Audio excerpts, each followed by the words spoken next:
What's up everybody, how's it going? It's Burke aka Dansgwait here and welcome back to this Final Fantasy X Auto Battle Challenge. We have defeated almost every single enemy that has been possible to be defeated in this game except for Jumbo Flan and Nesslug. So we've cleared the monster arena, like everything that we can clear from it, and this means that literally the only bosses left to take on in the game are the Dark Aeons. So I'm very excited to take them on and show you guys how far I managed to get against those guys as well. So buckle up because we are going to be having some major battles to come in this episode. So as always, thank you for the massive support on this series, and do remember to drop that like before you continue watching the rest if you are enjoying the series, which I assume everyone at this point is, because if you're still watching after like episode, I think it's 14 at this point, then you're probably enjoying the series. So please remember to show it some love as we draw towards the end in preparation for the next series to come on the channel. So there is one final kind of session that I need to spend in the monster arena, and that is because my stats are looking very good and they're basically Dark Aeon ready at this point. But as I mentioned a few times already, there is still one sticking point, and that is going to be the fact that our luck is relatively low. Now for the Ifrit and Ixion battles it shouldn't be a problem, we should be able to take those guys down. But I basically want to prepare myself in advance and just be ready to do like a full run against all of the Dark Aeons. So they start from about like 30-ish luck and they go all the way up to around the 110 mark. And so what this means is that if you want to reliably hit basically everything, you need to be hitting about 100-110 luck in order to do that. Now normally when you're playing through you have access to things like aim, and once you use 5 times aim you can get much more accurate without having to have the luck stat in your favor. But obviously with this challenge we don't have any options like that, so we have no choice but to get our luck high enough that we hit the enemy consistently. And so this meant that I did have to spend some more time in the monster arena and basically fight Earth Eater and Greater Sphere over and over again until I had enough luck for Tidus, Kimahri and Wakka to take on the Dark Aeons. And so as you guys would have seen from the previous session, the battle against Earth Eater is easy. The only thing is that sometimes, depending on whether or not you hit it when it's standing up for the final blow, you might not get 2 Fortune Spheres. So I'm not going to talk about the battles too much at this point because obviously we've seen them pretty extensively in the previous session. So yeah, the only problem, like I say, I don't have much control over whether we do max damage or not, so that's a bit unlucky. But given the times 4 speed, you can rattle through these battles pretty quickly, and so you shouldn't be struggling too much to build up the Fortune Spheres. So that side of it shouldn't be too bad. And so after fighting Earth Eater a few times, I decided to take on Greater Sphere as well, because of course you have to have both, as the Greater Sphere has the purple luck spheres that you need.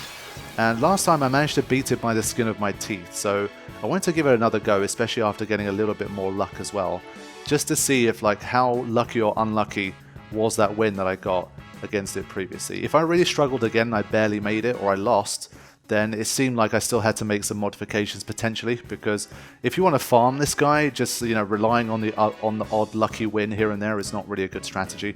So I needed to give it another attempt. So this one I will show a little bit more, because this was one that kind of tripped me up a little bit in the previous session, because that hydraulic press, as you can see, I got very lucky to survive it there. But it's pretty brutal, so you're still going to need some of that RNG goodness to make sure you survive the full length of the battle.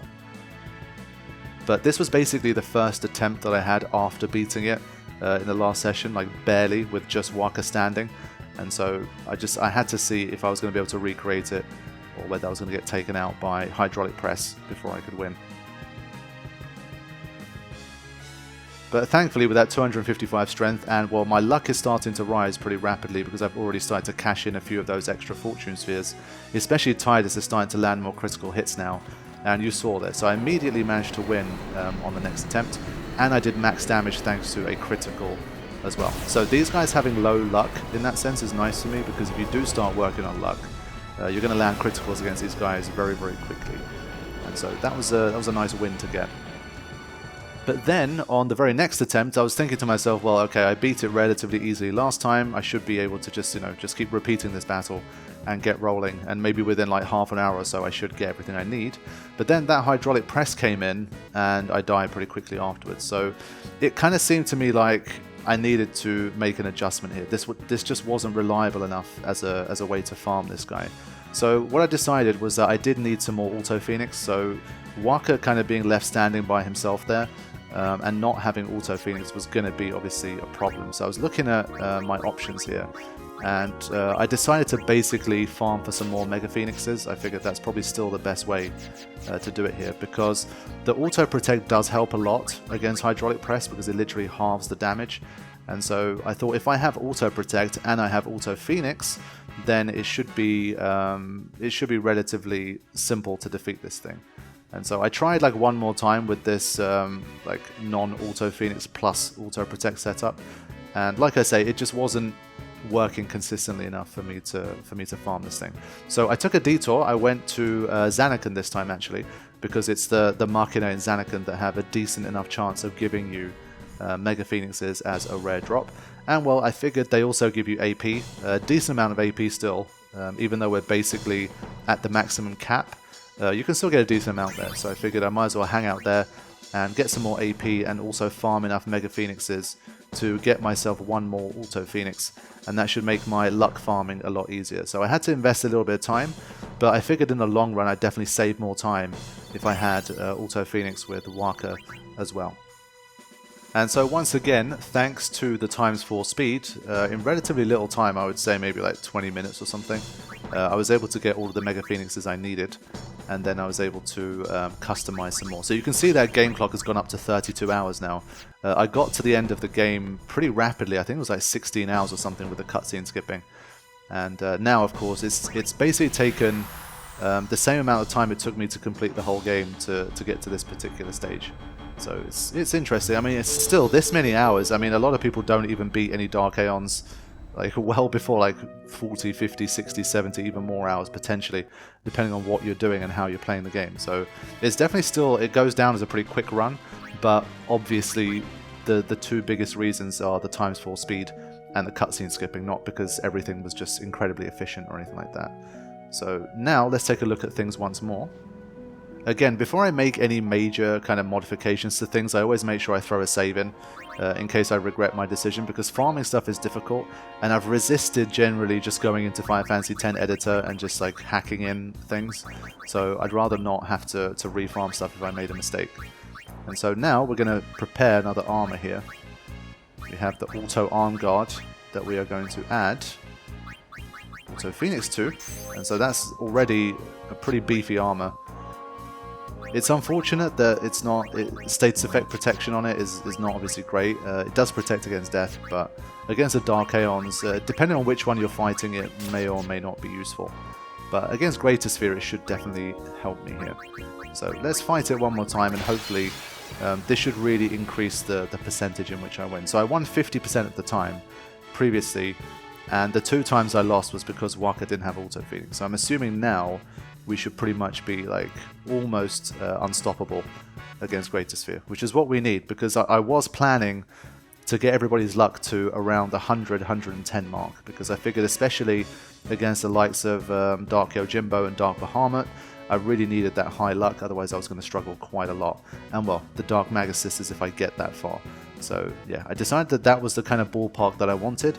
You can still miss sometimes like 100-110, but I would say that's high enough that you're not going to be struggling to hit any of the Dark Aeons, except for Dark Sandy sometimes and Dark Mindy a lot. So we'll cross that bridge when we get to it, but I was pretty satisfied that if I could get to the 100-110, I should be in a strong position, especially like Ifrit and Ixion. You definitely don't need anything like that. Shiva, it is better to have like a decent amount of luck. Oh wow, I totally forgot that I got taken out here. I didn't realize. That was surely just unlucky. That's got to be unlucky. Because I did kind of flick through the video and I noticed that I still got the fortune, the luck spheres that I needed. So I think I just pressed on here because there's not too much more I can do. So I thought let's just get on with it. If I could win 2 out of 4 without Auto Phoenix on Waka, my assumption is that was the sort of the unlucky loss there. But yeah, that's what's going to happen in general here. I am just going to keep fighting Greater Sphere and Earth Eater back to back. And literally I would say within about an hour hour and 10 minutes on times 4 speed fighting these two. Sometimes only getting 1 Fortune Sphere from Earth Eater, and depending on what happens here, on rare occasion you also get 1 Luck Sphere because you don't get the overkill. And you can also, of course, 1 out of 8 times, you also end up getting the rare drop. You get a Dark Matter instead of the actual equipment that you need. So, yeah.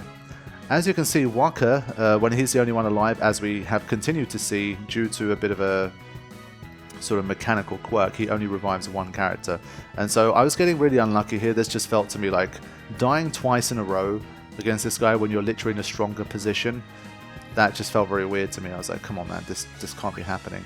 Now, the good thing is that you need to fight Greater Sphere a lot less compared to Earth Eater, because of course, once you get the purple Luck Sphere, all of your characters can benefit from that one.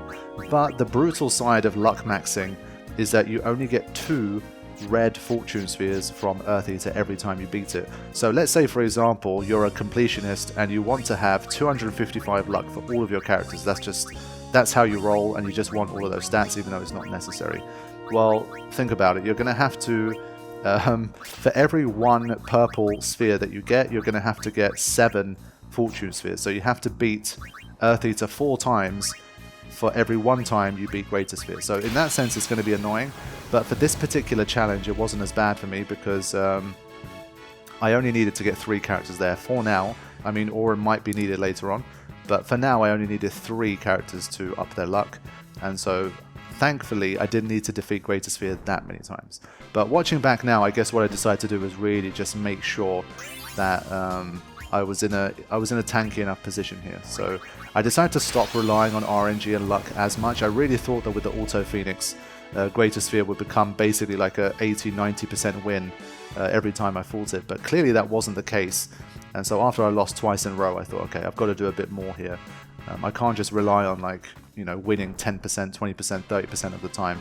Otherwise, it's gonna take me all day to farm what I need. So I got some more of those light curtains, and that's why Fafnir is so important, as I've already shown.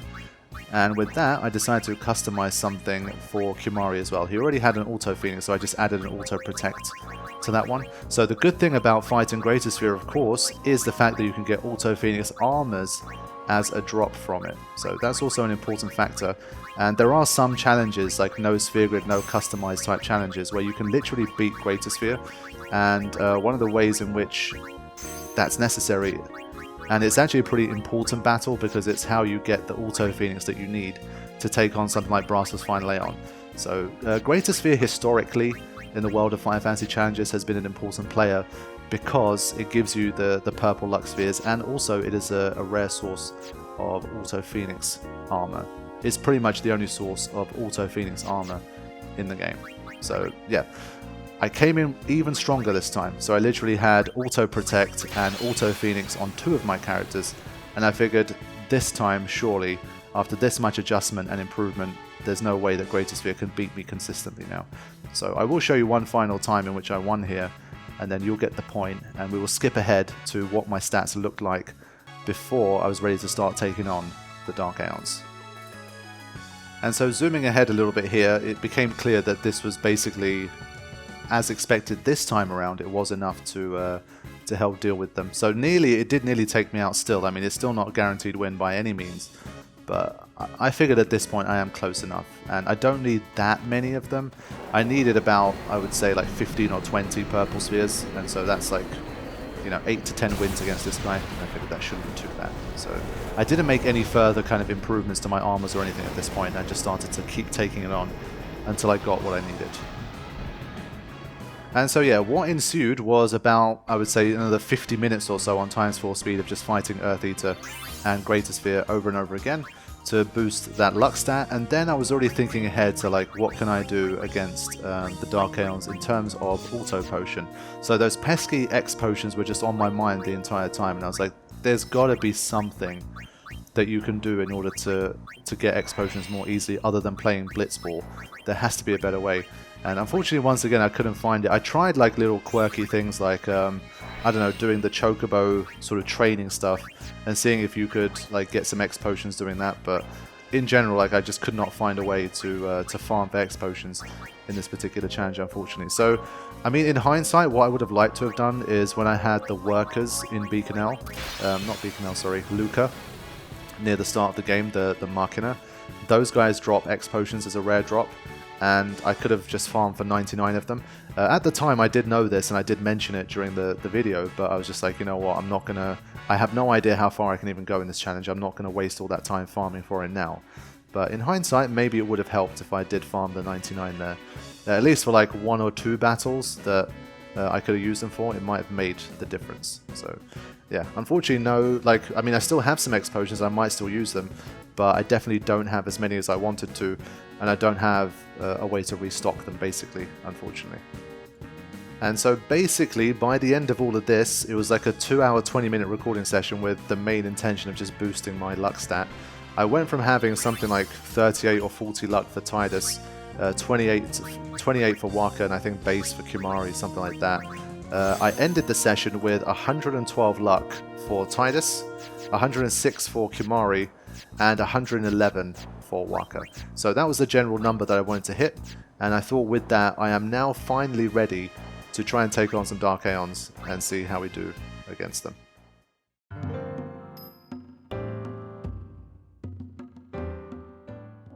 So here we go, my friends, the first Dark Aeon battle in a while. I did take on Dark Valifor early, but that guy is definitely notably easier than the rest. Even Ifrit is going to be a different kind of beast because of his very powerful counterattack. So once again, I've decided to opt for a bit of a I will increase stats as necessary, because of course one thing I could have done is to start boosting my HP in advance, start preparing break HP limit armors for everybody, and just spend like a few more hours just grinding for that stuff. But I figured, let's just go in, we only have 1 break HP limit at this point, let's just see how we do, and if we find something is 100% impossible with the stats that I have, then we will take the time to try to kind of improve our stats and get break HP limit and try to make some more ultimate armors and try to farm for ribbon and all of that good stuff. So the first one is going to be Dark Ifrit. We're going to try to do them in like summon order, in the order you obtain them in the game basically. And so it was off to Beaconell to try to take on Dark Ifrit and see how we did. So let's take a look at what equipment I had going into this. Obviously I've got the Celestial Weapons. In terms of armor, I gave Kimari his Acropolis, of course. I kept Tidus with the SOS Protect and Auto Phoenix plus Auto Potion armor that he had. Again, this one's definitely not ideal, but that's what I had at the time. And for Waka, he already had his Auto Regen, Auto Protect, Auto Phoenix, and so I just kept him with that, and I thought, let's just see what happens here and where we need to make adjustments if necessary. And once again, here's a quick look through the stats before taking on Dark Ifrit in the Final Fantasy X Auto Battle Challenge. So I did boost Kimari's luck a tiny bit, and I'll make sure I show that. I didn't mention it. I said 106, but as I'm scrubbing through the videos, I must have missed it. There was a little section where I put in a couple more, well, at least 1 more Fortune Sphere for him. But yeah, I was pretty nervous at this point, because I've not fought them like this. Like, even with like max characters, it's been so long that I don't really remember too much about like how exactly it was going to work. So on the one hand, I was thinking this might end up being very easy, or it could be weirdly kind of impossible, despite the fact that I've defeated some really powerful stuff so far, like Ultima Buster with 5 million HP. Maybe there's going to be some element of it, like, for example, the overdrives, that were going to make the Dark Aeons basically impossible. So let's just see how we do, and what's going to happen.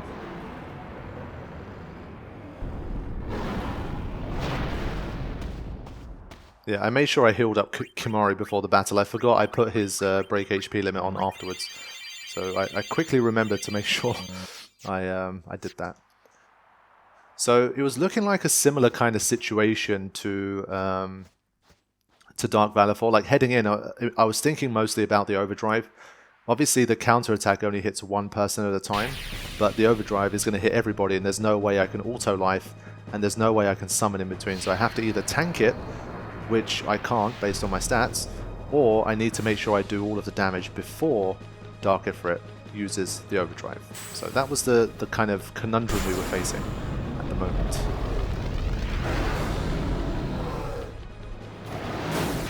Now, Dark Ifrit has 1.4 million HP, so once again, you've got to kind of count the turns to keep up with what's going on. The fact that we could survive the counterattack was nice, I would say. Definitely, especially with Auto Protect, does less than half of our damage. So that was also a promising sign. But with random variants, you can be killed by it if you don't have Auto Protect. So again, we're just going to have to see how this all plays out. Meteor Strike, there's not too much I could do against that one. It's very powerful. And so you can already see, I mean, 1.4 million, it's going to be quite tough for me to rack up enough damage here. But because of my high luck stat, I am landing a lot of criticals, which is helping to keep the damage high, even though my HP is falling into the critical kind of yellow zone. So thankfully the overdrive gauge doesn't go up super fast when you hit it, and that was a nice benefit. But it looked like it was going to be pretty touch and go here. I felt like I was going to be quite close, but I wasn't sure if it would be enough. I was getting so used to times 4 speed again that this just literally felt like slow-mo, just playing on normal speed. But obviously to give myself time to actually commentate, I was thinking in advance. I was like, let me take these all slowly so I could talk through the battle as it happened. So once again, alchemy would have been really nice here, but obviously that's one of the things that celestial weapons don't have. So once again, I was considering maybe give Kimari his alchemy weapon, but honestly, the overdrive gauge wasn't going up as fast as I thought. So at this stage, I think I felt like I was going to win. We'd already done quite a significant amount, and most of the damage we dealt had been like max damage. So I felt like I was in with a shot.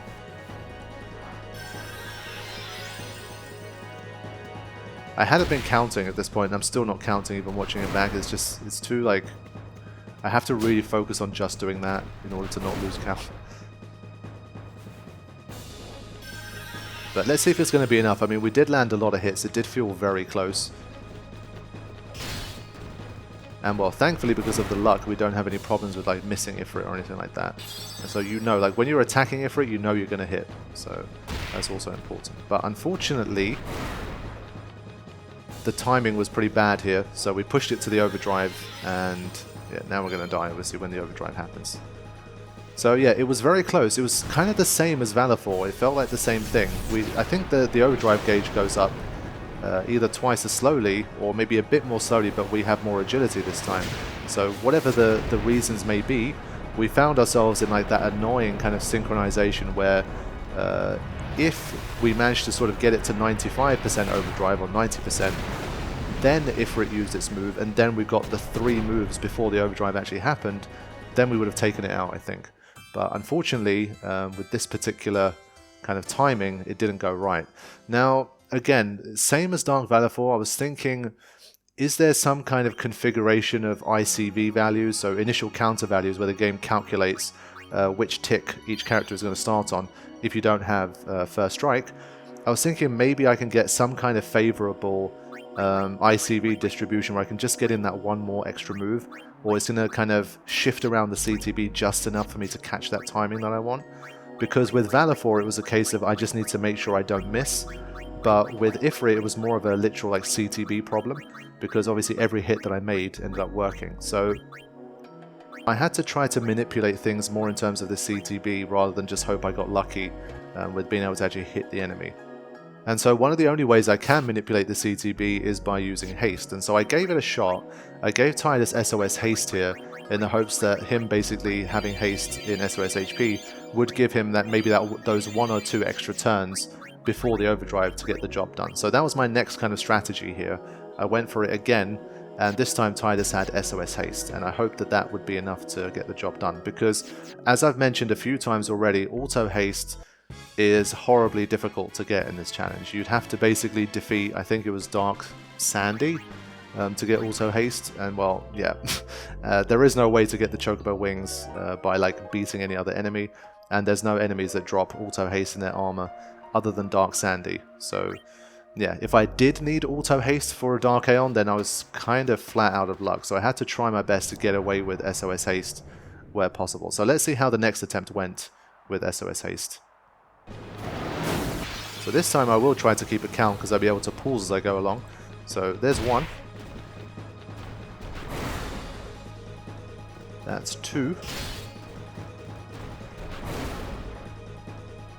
There's 3. Remember, 15 hits.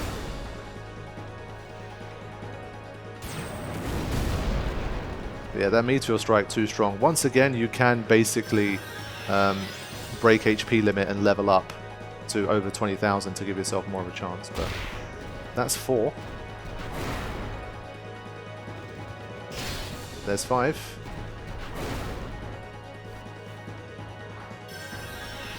Being revived with SOS HP was definitely a nice boost hit. That's 6. And so far, it seemed like we were on track. There's 7. And thanks to those critical hits, we're still hitting the max damage even when we're quite low. So it's definitely helping. It was a good call to up the luck first before taking them all on.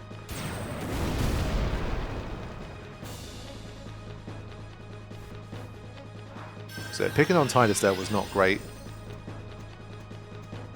8.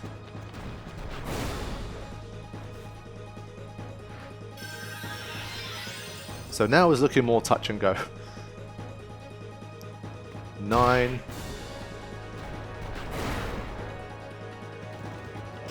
10.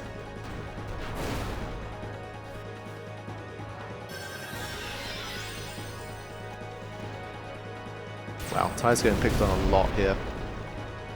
This was quite unfortunate, I have to say, because Meteor Strike carries a delay with it, so if your hasted character gets delayed too, then it's going to be pretty annoying. And so that's why Tidus was obviously losing the ability to land a few of those extra hits. So I think I'm up to like 12 now, I think. Already explaining that, I was kind of losing count.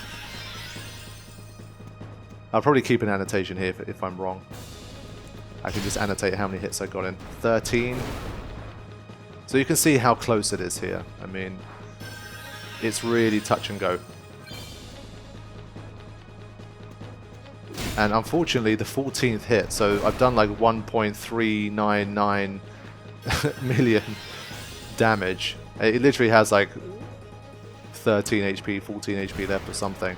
And it just got the Hellfire off in time. So this is exactly what was happening. I was basically one hit away. It was really frustrating. And so I thought maybe, you know, Tidus with SOS Haste, he just kept getting hit with Meteor Strike. And maybe that kind of unfortunate selection of moves, like hitting him so many times, that was the reason why I lost. So again, it was just going straight back into it and seeing if I could win. So I kept the SOS Haste and I went for another run. This time, on my SOS Haste armor, I tried to customize something else. I wanted to put Auto Protect on there to try and keep him alive a bit longer, but I just put SOS Protect just to see if it would make a difference here. And so I headed in for another attempt with SOS Haste plus SOS Protect this time.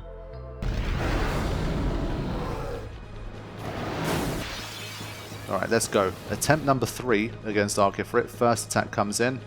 Second. Third.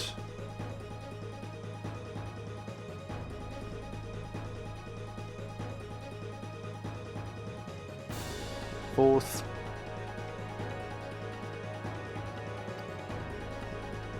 Fifth. Sixth. 7th, 8th, and Tidus staying alive this time. 9, so he gets that attack in quicker, I believe, as a result, because he is SOS hasted. 10,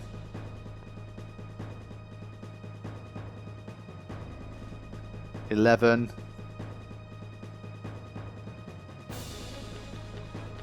getting close.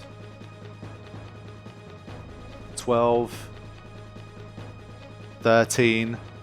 The fact that he survived that counterattack was important. 14. And now Walker is going to get a final turn for 15. And there it is. Dark Ifrit defeated in Final Fantasy X Auto Battle Challenge. So yeah, I think the SOS Haste there of Tidus helped him at least get one extra hit in, I think, as a result. And again, it might also be a case of just having a more favorable ICV value, potentially. I'm not too sure about that side of things, but I just knew that I was so close that literally just like a very small like variation in the CTB could end up being favorable. And so I think the SOS Haste helped to to keep him alive just that little bit extra and make his turn come a little bit quicker so that he could land that extra hit and take me to a victory. So there we go. It was definitely, I knew it was very possible as soon as I fought it, and a way to make it absolutely guaranteed would be to just give myself 3 break HP limit armors and get above like 30, 40, 50k HP. Then it would have been a formality. But even with this particular setup, we were able to get the job done. Now, what's also worth mentioning here is that I really knew that moving forward I was going to need more like break HP limit, I was going to need ribbon, and unfortunately I wasn't doing too great in terms of like the actual armors I'd been picking up. So I picked up a heat lance in this particular win, and I was like, you know what? That is absolutely like one of the worst weapons. I don't even get like a customizable break damage limit weapon. If I got like a break damage limit with 3 free slots, maybe there's something interesting you can do with that. But I figured, you know what? I didn't do it for Dark Valor 4, which maybe I should have. I thought for Ifrit, maybe it's worth trying to fight it a few more times to see if I can get a better drop. So that's exactly what I did, and I re-fought Dark Ifrit to drop hunt a little bit. And so second time round, the same thing happened again. I did win, so it was 2 wins in a row here. And I do think that that's got to be more like SOS haste related. That's why I'm able to win more consistently. And so we got the win again, but this time it decided to give me a Crimson Shield. Sorry, a Crimson Taj. And it didn't even have like break HP limit, it didn't have ribbon. It literally was just a fireproof Taj that I could have got from like... I can get Fire Eater armors from way less powerful enemies, so I got trolled on that one. So I thought, let me just go again. And third time in a row, I did win. And I got a Crimson Bracer this time. So once again, no break HP limit, no ribbon. This was just really like unlucky drops. And so I did it again, beat it a 4th time. Let's see what we get this time. Fire Moonbow. Literally taking the piss. And to be clear, if it drops a weapon, there's a 2 in 7 chance of a break damage limit. And if it drops an armor, there's a 3 in 7 chance of a break HP limit and a 1 in 7 chance of a ribbon. So after 4 wins, I had seen no ribbon, no break HP limit, and no break damage limit. So again, that was just really unlucky in terms of the drops I'd been getting. To see none of them just felt really silly. So I kept going. I was like, I'm not going to give up at this point. The battles were consistent too. I'd gotten 4 wins in a row thanks to SOS haste, so I just kept going. And so yeah, it was getting consistent now. 5 for 5, definitely a repeatable strategy. And 5th time around, I got a Crimson Taj once again. Fight number 6, I got a bad synchronization, so I couldn't defeat it before Hellfire, so I lost fight number 6.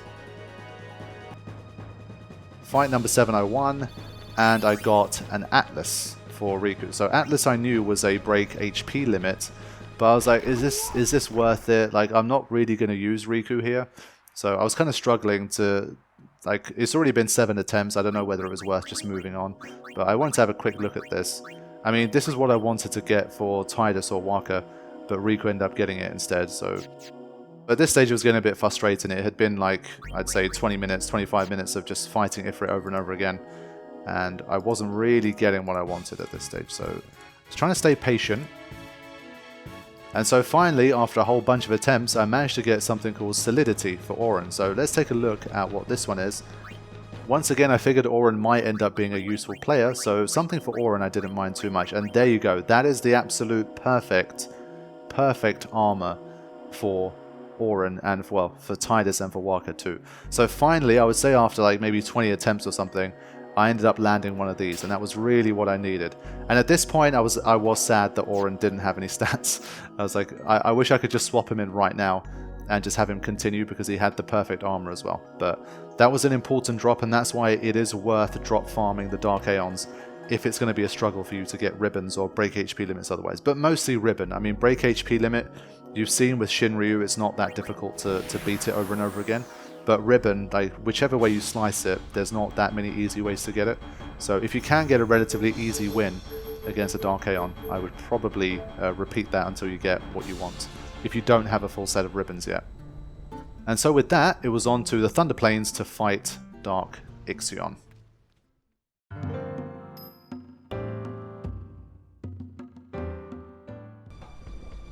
So Dark Ixion has 1.2 million HP, which is even more favorable. It's not that much at all. But in that sense, it's kind of similar to Dark Ifrit. It has a very powerful counterattack that it's going to be hitting you with constantly, at least in the first battle. But I figured if I can beat Dark Ifrit, then surely Dark Ixion is not going to be too much of a problem here. So pretty much like same setup as before. I was ready to just go in and see if the squad could take out Dark Ixion as well. Okay, let's get ready to rumble against Dark Ixion. Now immediately you're going to notice something quite interesting. Dark Ixion does have a counter, as I mentioned, but Waka dodges the first one. Now I looked up the accuracy, and the accuracy for this move is 254. So I think that means you have a small chance of dodging the move, depending on your stats. I think with the current stats I have, there's only a small chance of dodging it. If you notice, it wasn't an evading counter, because you can't counter a counter. But I think we just naturally managed to dodge the move. That's what happened there. So that was pretty interesting. But yeah, you can see the status effects coming into it is kind of interesting here. Like having a character asleep and stuff like that is not really what I'm used to. Either they get KO'd or they have ribbon. So usually you don't deal with like someone being asleep for a while in the middle of the battle. So my strength is kind of counting against me a little bit here. Because they're not dying from the attack, they're being put under the sleep status and they're losing turns. And so suddenly I was thinking, okay, this is actually not good because I obviously don't have the sleep protection and I'm losing a lot of momentum because the characters are falling asleep here. For the first battle it wasn't really a concern, as you're going to see soon, but depending on how the second battle went, I thought maybe it could potentially pose a problem.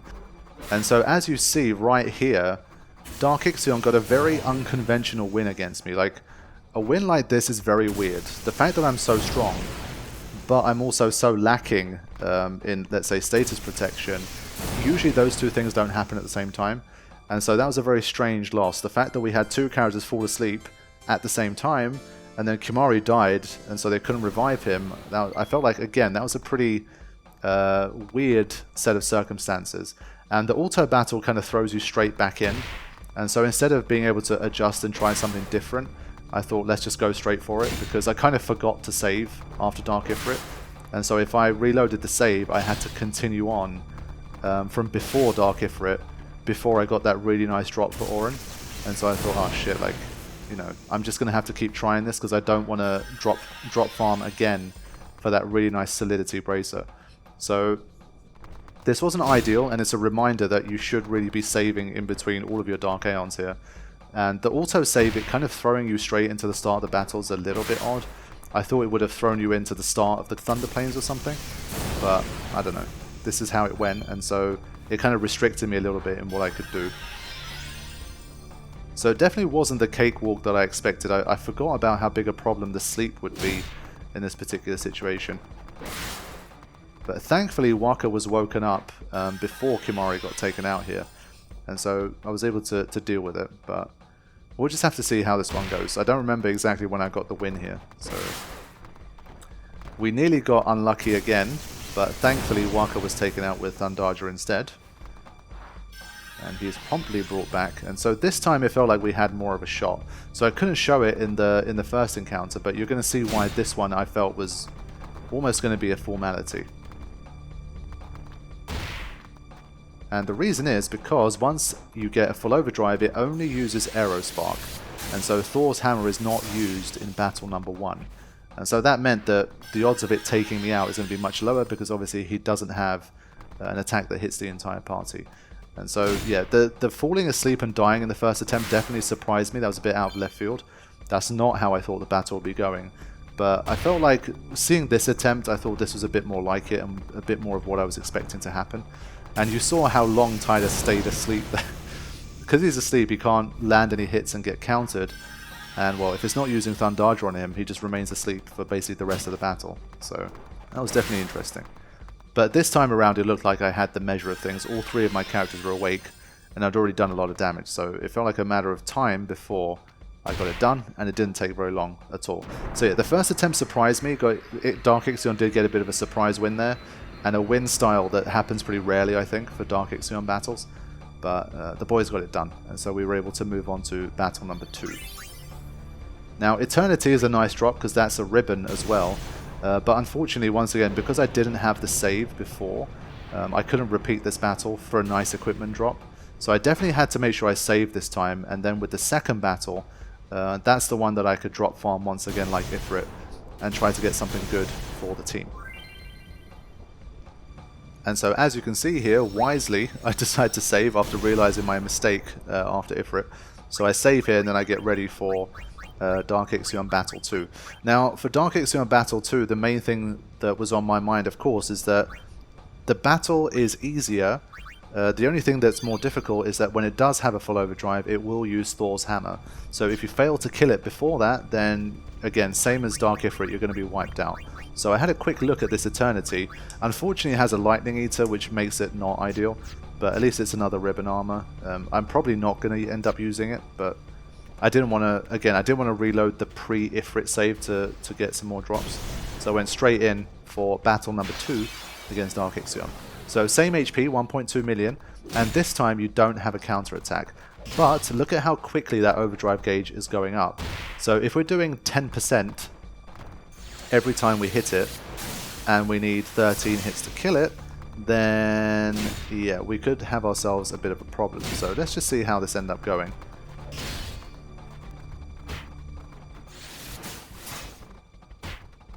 And so yeah, eventually we push it to the full overdrive, but we're not able to take it out before Thor's hammer happens. And so, much the same as Dark Ifrit, we got hit with the big overdrive and we weren't able to defeat Dark Ixion Battle 2. So this is the kind of interesting side of things that you wouldn't really experience in the monster arena. These overdrives, they really do change like the entire dynamic of these particular battles. And so yeah, the damage that you take is pretty significant, but as you saw, it's about 18,000 damage, and if you remember, Kimahri has just over 19,000. And so my immediate thought was, yeah, maybe this is another one of those battles, like many before it, where I should just ride my luck a little bit and see if Kimahri can survive all the way to the Thor's hammer. Because all he has to do is survive a Thor's hammer, and we're finished. So I figured that might be the best way to tackle it, actually. So I decided to have another go.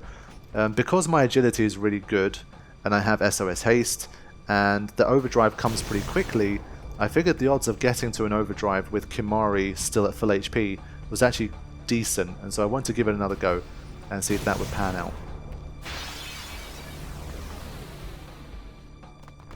So hit number 1, 2,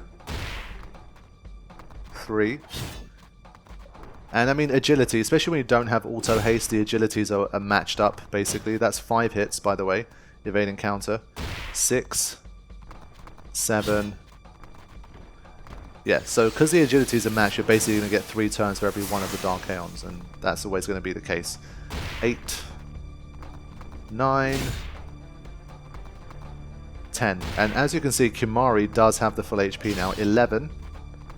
So we did 11 hits, then Thor's hammer comes in, and Kimahri will survive this. I'm pretty sure, even with random variants, he can't be killed with this. There is a range of damage that Thor's hammer can do. It's from 17,100 to 19,308. So Kimahri is guaranteed to survive here. And when he does survive, he's going to auto Phoenix, and we're going to end up winning this battle. So thankfully, I didn't need to do too much, but this was one battle where having the break HP limit was pretty much essential, because I'm pretty sure there wasn't really a way to win this battle without a break HP limit. I think even maybe with like the likes of auto haste, yes, we were going to hit more quickly and more hard, but I think I needed 2 more hits. With Ifrit, it was only 1 hit away. With this one, because it was 2 hits, I think finding that sort of perfect CTB run where I was able to do the damage before it came, I don't think it was going to happen. So Kimahri having the break HP limit did help, and we got a break HP limit, but we got a Lightning Eater. And yeah, again, it was that whole like, should I do it again? Is it worth it? I wasn't too sure. But I did have a save this time, so at least I could try if I wanted to.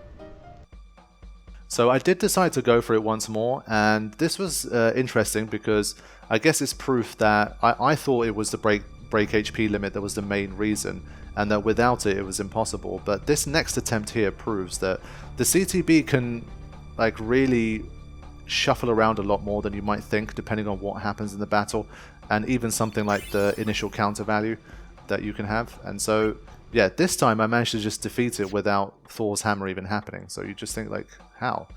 But that's how the CTB works in, well, known and defined ways, but unless you constantly have like a guide with you and you're constantly checking the CTB and tick speeds and looking at the charts and doing all that stuff all the time, then it is basically going to seem like it works in mysterious and weird ways. But yeah, even though I did make that massive video on the CTB, and well, once I'd finished making the video, I felt like I really did understand it. It's the kind of thing that, in general, it manifests so little. Even in challenge runs, it's not that necessary. And so over time, like over the next 6 months to a year, you're going to forget a lot of those intricate details. Like if someone has 68 agility, what's their tick speed? You're just not going to remember while you're playing. And so unless you're constantly looking it up, you just won't know. And so yeah, that's there was proof there that at least you can get it done with just the CTB alone. And so with this one, I had another, I would say, 4 or 5 attempts against Dark Ixion, and I managed to win most of them once again. Either Kimari survived, or I had the CTB in my favour, and I managed to win before Thor's hammer. And eventually I got a Grand Slam, which I thought, again, might be a bit interesting. I did say, if I get a break damage limit weapon with 3 slots, like for everything else, maybe it's worth it. But this one, unfortunately, had Lightning Strike. But already I felt like it was taking a while. And I thought maybe, you know what, it might be a better idea actually to try and farm Dark Yojimbo. Now, it might seem like a bold move, but I have very high luck at this stage, and my characters are hitting hard, and the first Yojimbo battle especially is relatively easy because he doesn't have a huge amount of HP, and the overdrive gauge charges so incredibly slowly that the odds of seeing Zanmato is very low. So I figured let's give it a go and see if it's potentially possible, because the interesting thing about Dark Yojimbo is that you can use him to farm for Dark Matters and for Ribbon Armors, because of course you have to fight him 5 times, but if you only fight him once or twice and then just teleport out of the cave, then when you come back he's going to be there again, and you're going to keep any equipment that you got from those first 2 battles, of course. And so I figured instead of wasting my time trying to reload saves and just fight Dark Ixion over and over again and that kind of stuff, why don't I just see if I can defeat Dark Yojimbo? And if I can, then this would be a better way to farm, and I don't need to worry about repeating Dark Aeon encounters. So that's what I decided to go for here.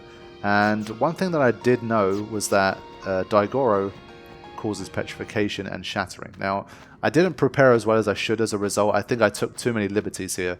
I kind of disrespected Dark Yojimbo a little bit, and you're going to see what happens when you go up against a higher tier Dark Aeon, like even the first and easiest battle against Dark Yojimbo. So let's see how this pans out.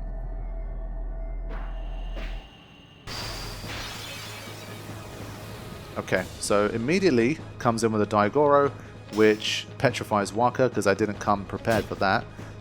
And so yeah, I am hitting him, and I'm hitting for full damage, so that's the important thing.